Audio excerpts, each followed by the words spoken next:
Welcome to Downshift. My name is Matt. This is the 2023 Mazda CX5. This car was the first car that proved that compact SUVs could be sexy. But now with things like the CX50 in the lineup and the incoming CX70 with its rear drive architecture and its plug-in hybrid and its possible straight six, well, I'm pretty sure it's confirmed straight six, is there still a place in the Mazda lineup for something like the CX5? There's a lot to love here, and I myself, my house, have two of them. So let's talk about the highlights, the best and the rest, starting with the rest. But before we do, I want to thank Hall Mazda in Brookfield, Wisconsin for making this video possible.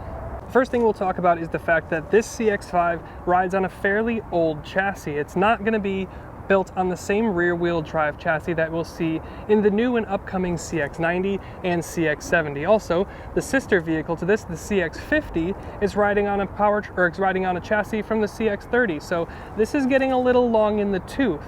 So again, it's kind of odd to think that this, the CX5, Mazda's top seller and has been for years, could potentially be fully replaced and we won't see any more CX5s. Again, that's not confirmed, but it's a weird thing to think about.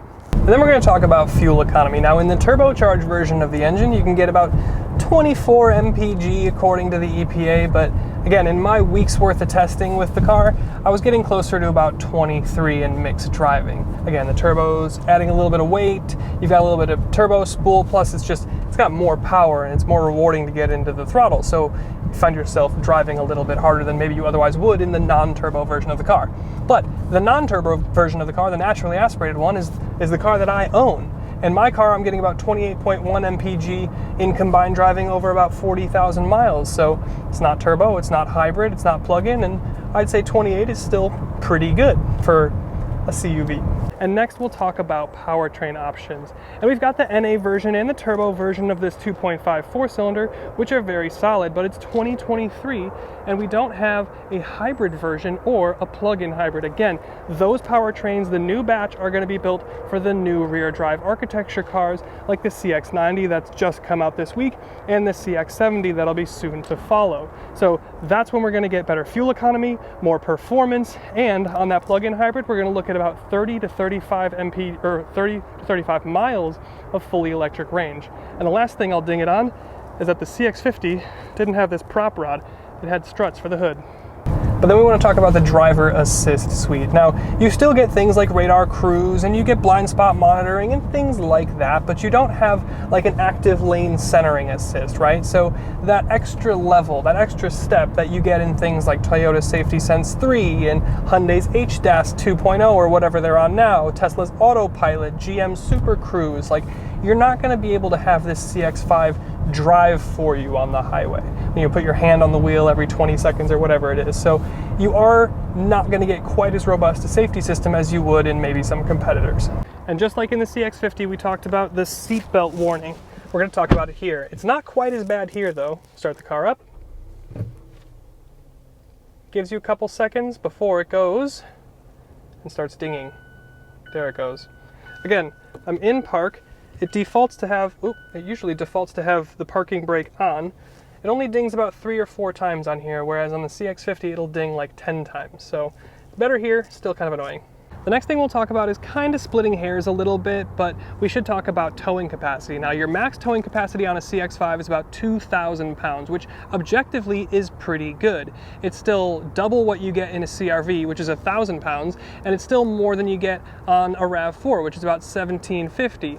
But it is going to be 1,500 pounds less than you get in the 3,500 pound capacity CX50. So it is still less than its cousin, and that could be because of chassis, it could be rear suspension. And the next thing that we talked about with the CX50 that we praised it on was it comes standard with all-wheel drive, versus here on the CX5, it comes standard with front-wheel drive. Now, the front-wheel drive means you'll probably save a little bit of money, you'll probably save a little bit of fuel economy, but everyone that I know here in Milwaukee, they want or need all-wheel drive. So just something to note.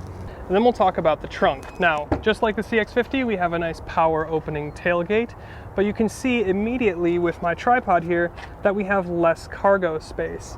It's only coming to about this much more versus the CX50, which was about this deep. So it is a less deep trunk, it's more shallow, but the seats do fold 40-20-40 rather than 60-40. So that is nice. Your side cubbies are a little shallower than you would get in the CX50, but overall it is just a bit smaller. This trunk on the CX5 is also smaller than the CR-V and the RAV4 and the Forester. And like on the CX50, we had the close and the lock button separate. We just have close here, which is more in line with things like RAV4 and CR-V. And the last thing I'll talk about is just a couple things that this doesn't have that the CX50 does have. This is the Carbon Edition, which means you get a bunch of cool interior stuff, and we'll talk about that in a minute, but you don't get wireless Apple CarPlay on your CX5, and you don't get a panoramic roof like you would in the CX50. But there's a lot of good things going on with the CR-V, so let's talk about that. And we'll start with what's under the hood. Now there's two engines that you can get. The upgraded engine is a 2.5 twin-scroll turbocharged 4-cylinder. It makes about 256 horsepower and 320 pound-feet of torque. I'll say it again, 320 pound-feet of torque. That's class leading, by the way. This thing is pretty quick with that engine equipped. So that's really nice to see. Although you will suffer a little bit in terms of fuel economy. If you go for the base engine, the non-turbo 2.5, which is what I have in my CR-V, or CX5, excuse me, you'll get about 187 horsepower and 186 pound-feet of torque.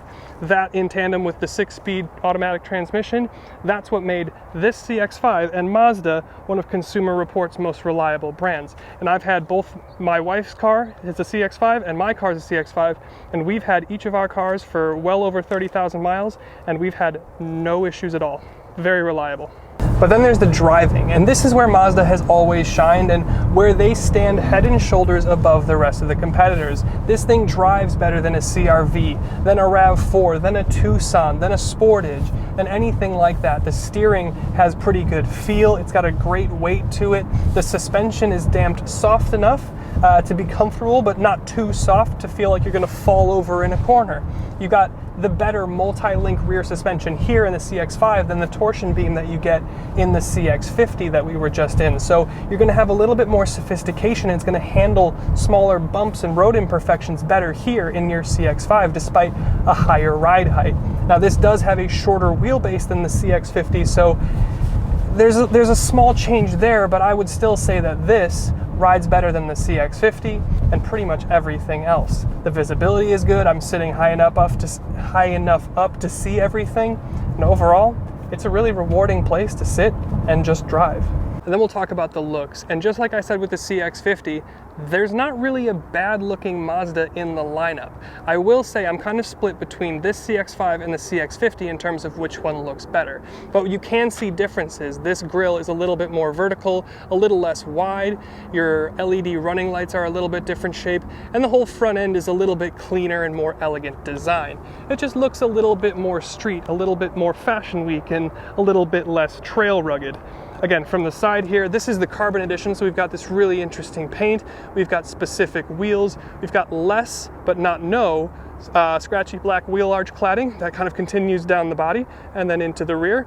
And then you've got silver all the way down the lower portion of your window treatments with a black wing mirror, versus on the CX50, you just got it on that rear tooth there.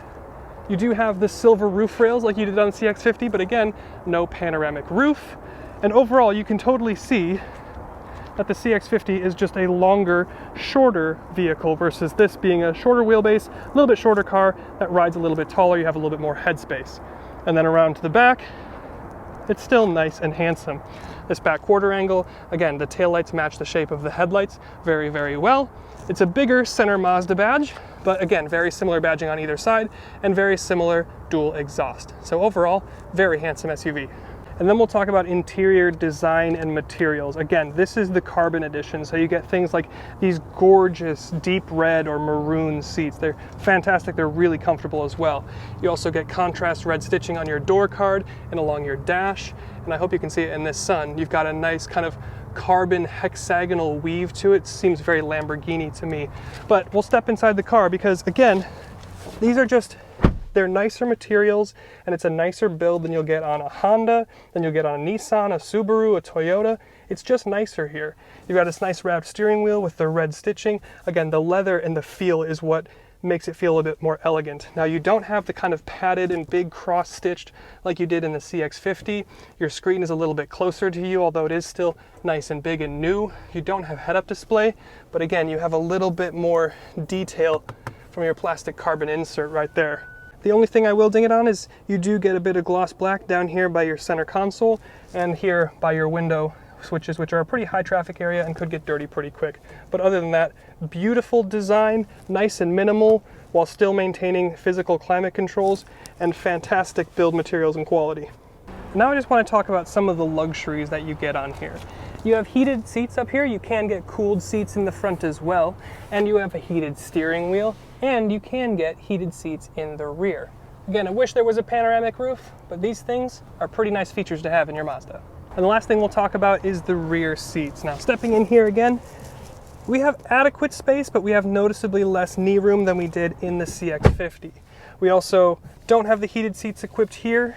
Sometimes, I believe on the CX5, they're actually usually in here. But you do have USB, you've got a place for your phone, you've got dual cup holders, you've got some AC vents, but you don't have chargers back here, I'm noticing as well. But the thing about the CX5 is you do have more headroom back here. So you're trading off knee room for the CX50 and headroom in the CX5.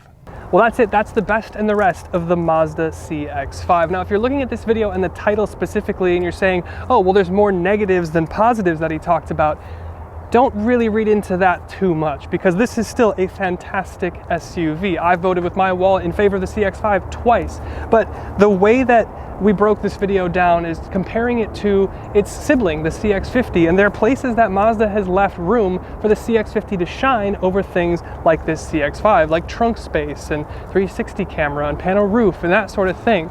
And then of course we talk about things like the CX70 coming in with the new chassis and the new batch of powertrains. So again, this is a really, really good CUV, but I can't help but feel like we might see the end of the CX5 in the coming years, just because there's stuff that's even better coming out. But leave it down in the comments. What are you most excited to see? Would you like to see the CX5 stay? Do you like the CX50? Or are you super excited about the new CX70? We'll see you in the next one, and thanks again to our friends at Hall Mazda for making this video possible.